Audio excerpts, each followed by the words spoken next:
Hello Libra, कैसे आप सब लोग। आइए देखते हैं क्या हो रहा है आपकी लव लाइफ में 18 से 24 अप्रैल 2022। ये एक जनरल रीडिंग है गाइस, सबके साथ रेजोनेट नहीं होने वाली, सबके साथ मैच नहीं होगी। Okay, Libra sun moon rising and Venus के लिए है ये। देखते हैं क्या हो रहा है आपकी लव लाइफ में, कौन आ रहा है आपकी तरफ in love 18th to the 24th of April 2022।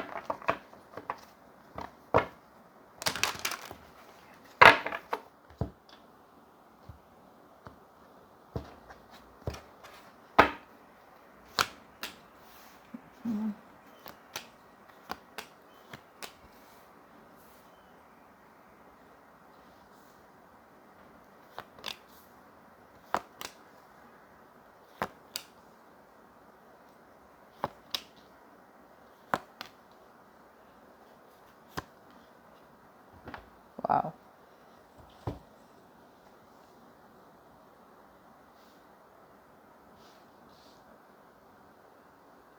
Wow Libra, बहुत स्ट्रॉन्ग रीडिंग है। ओके लिब्रा, पास में मैं देख पा रही हूँ कि आप ऐसे पर्सन के साथ रिलेशनशिप में थे या आप ऐसे पर्सन के साथ प्यार में थे जो आपसे प्यार तो करते थे, लेकिन वो है ना, वो प्यार उतना दिखा नहीं पा रहे थे। जैसे बोलते हैं ना, एक्सप्रेस नहीं कर पा रहे थे। अब ये एक्सप्रेस इसलिए शायद नहीं कर पा रहे थे क्योंकि पास्ट में इनके साथ ऐसा कुछ हो सकता है, इनके रिलेशनशिप में, इनके पास्ट में, जहाँ पे ये बहुत ज़्यादा हर्ट हो चुके हो या किसी ने इन्हें हर्ट कर दिया हो। ओके, जिसकी वजह से ये खुल के बता नहीं पाए आपसे कितना प्यार करते हैं, या फिर आपसे प्यार तो ले रहे थे वो, लेकिन वो प्यार दे नहीं पा रहे थे इतना। ओके, जिसकी वजह से आपको लगा कि मतलब आप ही अकेले हैं इस रिलेशनशिप में और बाकी तो ये पर्सन तो इंटरेस्टेड है ही नहीं। जिसकी वजह से मुझे लग रहा है आप में से बहुत लोगों ने एक डिसीजन बना लिया फाइनल कि भाई मुझसे नहीं होगा ज़्यादा, मैं अकेले अकेले कितना रहूं या अकेले अकेले कितना फ़ील करूं।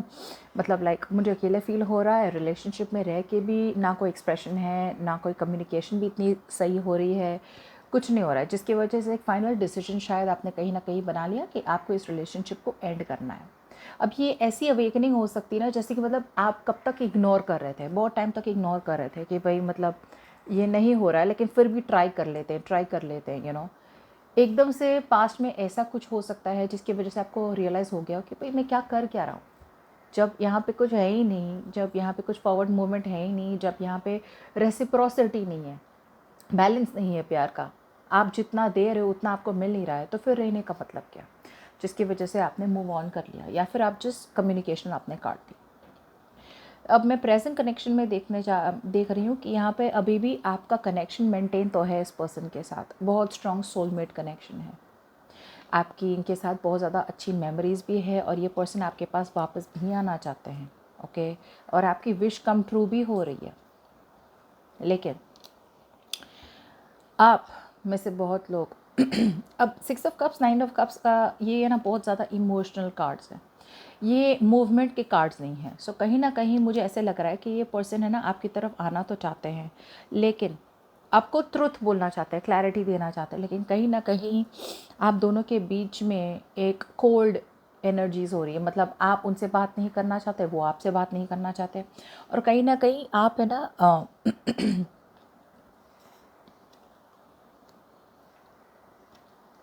या ये पर्सन आपके साथ रिकन्सिलिएशन भी चाहते हैं बिकॉज ये खुश नहीं है। लेकिन क्या कर रहे हैं ये पर्सन है ना, अभी भी लॉजिकली बहुत सोच रहे हैं, रिकन्सिलिएशन चाहते हैं आपके साथ फॉर श्योर।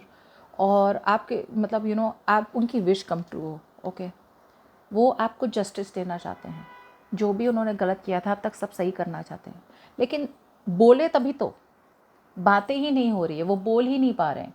कहीं ना कहीं वो है ना अभी भी ना टाइम वेस्ट कर रहे हैं। टाइम वेस्ट करना मतलब कि उन्हें लग रहा है कि अभी उन्हें कोई बातें नहीं करनी चाहिए, उन्हें लगता है कि अभी भी थोड़ा और टाइम निकालना चाहिए बात करने से पहले, जिसकी वजह से ये टाइम पास कर रहे हैं। ओके, ये इन्हें ऐसा लगता है कि ये टाइम जो है वो ज़रूरी है कि ऐसे टाइम वेट करना चाहिए, लेकिन ये बर्बाद हो रहा है टाइम, एक्शन नहीं ले रहे हैं सही टाइम पे, जिसकी वजह से फ्यूचर में आप कॉन्फिडेंट हो रहे हैं, कहीं ना कहीं आप बहुत ज़्यादा सही से हील होने वाले हैं। मतलब ये जो ब्रेकअप आपको अब तक अफेक्ट कर रहा था, ये ब्रेकअप जिसकी वजह से आप बहुत सैड थे, डिप्रेशन में थे, नेगेटिव पूरे हो चुके थे, कहीं ना कहीं जब ये पर्सन और भी टाइम लगाएगा, आप कहीं ना कहीं फ्यूचर में एक बहुत ज़्यादा कॉन्फिडेंट होने वाले हैं और वो आपकी एनर्जीज आप यूज़ करेंगे इस पर्सन से मूव ऑन करने के लिए। जैसे बोलते हैं ना एम्प्रेस कार्ड आ गया, मतलब एम्प्रेस ऐसे ही नहीं आती है। एम्प्रेस बहुत ज़्यादा लेसन्स लर्न कर करके यहाँ तक पहुँचती है और बिल्कुल वही हो रहा है आपके साथ। कहीं ना कहीं आप अपने लेसन्स लर्न कर रहे हैं, आप रियलाइज़ कर रहे हैं कि आपकी वर्थ क्या है, आपकी वैल्यू क्या है। ओके, आपके पर्सन अभी भी, मैं ऐसा नहीं कह रही कि प्यार नहीं कर रहे, लेकिन आपके पर्सन है ना बहुत ज़्यादा टाइम वेट कर रहे हैं, वेट करा रहे हैं आपको। प्यार तो है, क्वीन ऑफ कप्स आ गया, प्यार तो है, इमोशनली अटैच्ड भी बहुत है आपसे, लेकिन क्या हो रहा है, बहुत ज़्यादा ओवरली इमोशनल, ओवरली सेंसिटिव हो रहे हैं। तो क्या हो रहा है इनकी तरफ से कि वो कहना तो चाहते हैं, लेकिन कहीं ना कहीं वो सोच रहे हैं कि ना कहे तो ही बेटर है, क्योंकि वो हील करना चाहते हैं, वो ड्रामा नहीं चाहते। उन्हें पता है कि अगर उन्होंने आपके साथ कोई भी कम्युनिकेशन करी तो ऐसा हो सकता है कि कम्युनिकेशन बातें हों और बातों में कुछ ना कुछ लड़ाई हो और लड़ाई से वापस वही हो जाए जो अब तक हो रहा था। तो वो क्या चाहते हैं, पीस चाहते हैं, हारमनी चाहते हैं, कि मतलब एक मिडिल रोड चाहते हैं कि ना हम बातें करें और एक दूसरे को डांट के बात ख़त्म कर दे, ना ही हम बातें बिल्कुल ना करें। वो कहीं ना जहाँ पे है ना, वो आपसे प्यार करते हैं ना और वो बहुत खुश है।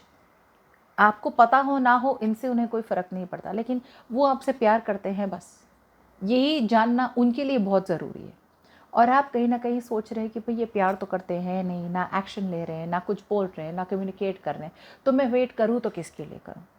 जिसकी वजह से मुझे दिख रहा है कि आप मूव ऑन कर रहे हैं फ्यूचर में। ओके, हाँ, बहुत ज़्यादा आपने वेट किया, होल्ड ऑन किया रिलेशनशिप को, आप बने रहे बहुत टाइम तक कनेक्शन में, लेकिन फ्यूचर में भी देख पा रही हूँ शायद एंड ऑफ अप्रैल तक कहीं ना कहीं आप रियलाइज़ कर रहे हैं कि आप इन्हें कहीं ना कहीं इतना, इनका जो आपका जो वेटिंग नेचर था ना कि मैं वेट करूँगी या मैं वेट करूँगा, आएंगे आएंगे आएंगे, वो धीरे धीरे मैं देख रही हूँ कि रिलीज़ हो रहा है। ओके, रिलीज़ हो रहा है, क्योंकि ये ना बहुत ज़्यादा नेगेटिव बन रहा है, ये एक टॉक्सिक कनेक्शन बन रहा है। जो आपको पता है कहीं ना कहीं इनके थॉट्स, इनकी रिलेशनशिप आपके साथ बहुत ज़्यादा नेगेटिव, अनहेल्दी हो गई थी, आपके लिए सही नहीं थी। लव जब तक होता है ना बहुत सही होता है, लेकिन जब लव अटैचमेंट हो जाता है और अटैचमेंट से ऑब्सेशन हो जाता है, बस बिल्कुल वही टाइम होता है जब सब गलत होने लगता है। ऊपर से आपको रियलाइज़ भी हुआ होगा कि ये पर्सन कमिटमेंट भी नहीं दे रहे हैं, तो मैं करूँ क्या? मतलब एक होता है ना कि मतलब मेमोरीज़ इतनी स्ट्रॉन्ग है इस पर्सन के साथ कि आप भूल नहीं पा रहे हैं, लेकिन वो मेमोरीज़ याद करने के लिए होती है। मेमोरीज़ में बार बार बार बार जीने की ज़रूरत नहीं है। ओके, वो मेमोरी थी, बहुत अच्छी थी, आगे मूव ऑन करें, आगे भी और भी बढ़िया मेमोरीज़ होंगी। कहीं ना कहीं आपको पता लगा हो कि इनके साथ जब मेमोरीज़ बनी, तब उसके पहले आपको पता था कि इनके साथ इतनी ब्यूटीफुल मेमोरीज़ बनेगी नहीं। जिसका ये मतलब है कि अगर इनसे आप मूव ऑन करें तो ऐसा कोई हो सकता है इंसान आपकी लाइफ में जो आ रहा हो या आना चाह रहा हो, लेकिन कहीं ना कहीं आप रुक रहे हैं, अपनी एनर्जीज़ को रोक रहे हैं, बिकॉज आप अटैच्ड है उस पास्ट पर्सन के साथ। आपकी शादी भी हुई हो सकती है इनके साथ, एंगेजमेंट भी टूटी हुई हो सकती है, जो भी हो, मेमोरीज़ बहुत बढ़िया थे, आपके बच्चे भी हो सकते हैं इनके साथ, जो भी हो, मेमोरीज़ बहुत अच्छी है। लेकिन कहीं ना कहीं ये मेमोरीज़ है ना आपको एक निराशा दे रही है, निराशवादी बना रहे हैं, पेसिमिस्टिक बना रहे हैं, आपको नेगेटिव बना रहे हैं, और ये ना टॉक्सिक हो रहा है, जिसकी वजह से आप रियलाइज़ हो रहे हैं कि मैं अपनी वैल्यू जानती हूँ या मैं अपना वैल्यू जानता हूँ, और मेरे लिए सही यही होगा कि मैं आगे बढ़ते जाऊँ, और अगर ये पर्सन को आना है तो वो सुधर के आ जाएंगे, वरना गुड लक। ठीक है, सो ये मैं देख पा रही हूँ। So take care.